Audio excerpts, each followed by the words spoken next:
আজকের রেসিপি থোড় চিংড়ির পকোড়া। প্রত্যেকটা বাড়িতে বাচ্চারা তো থোড় খেতে পছন্দই করে না, তাই এরকম পদ্ধতিতে একবার বানিয়ে দেখুন। চলুন তাহলে ভিডিওটি স্কিপ না করে প্রথম থেকে শেষ পর্যন্ত দেখে নিই। প্রথমে একটি মিক্সারে কিছুটা থোড় নিয়ে নিয়েছিলাম। এরপরে অল্প পরিমাণ জল দিয়ে ভালোভাবে পেস্ট করে নিলাম। পেস্ট হয়ে যাওয়ার পরে ওর মধ্যেই একটি সিদ্ধ আলু দিয়ে আবার পেস্ট করে নিলাম।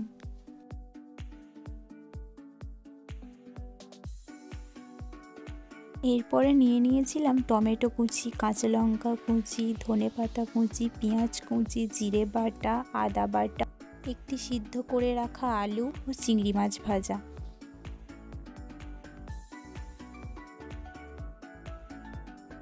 এরপর একটি পাত্রে যে থোড় ও আলুর যে পেস্টটা করেছিলাম সেটা ঢেলে নিলাম। এরপরে 2 কাপ বেসন ভালোভাবে চেলে নিলাম।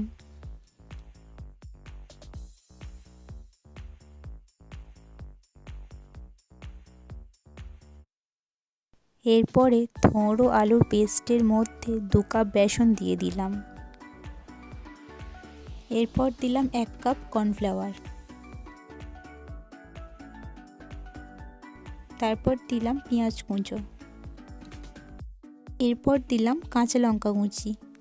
তারপর দিলাম টমেটো কুচি। এবার দিলাম আদা বাটা। তারপর দিলাম জিরে বাটা। এরপর দিলাম ধনেপাতা কুচি। এরপর দিলাম কালো জিরে। তারপর দিলাম 1 চামচ জিরে গুঁড়ো।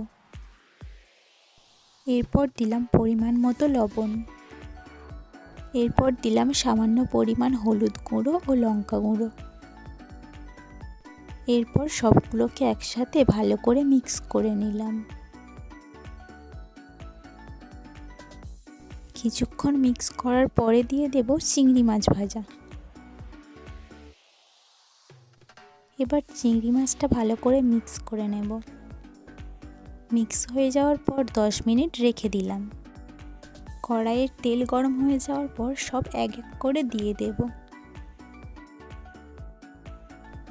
আর হ্যাঁ, গ্যাসের ফ্লেমটা কিন্তু লো টু মিডিয়াম রাখতে হবে, না হলে বাইরেটা লাল হয়ে গেলেও ভেতরটা কাঁচা থেকে যাবে। সবগুলোকে লাল লাল করে ভেজে নেব।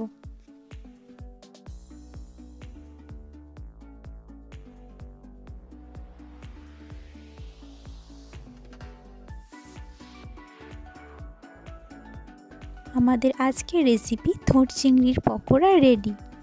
ভিডিওটি যদি ভালো লেগে থাকে তাহলে লাইক, কমেন্ট, শেয়ার করবেন। আর চ্যানেলে যদি নতুন হয়ে থাকেন তাহলে অবশ্যই চ্যানেলটি সাবস্ক্রাইব করবেন নতুন ভিডিও দেখার জন্য। আজকের এই পর্যন্ত, টাটা।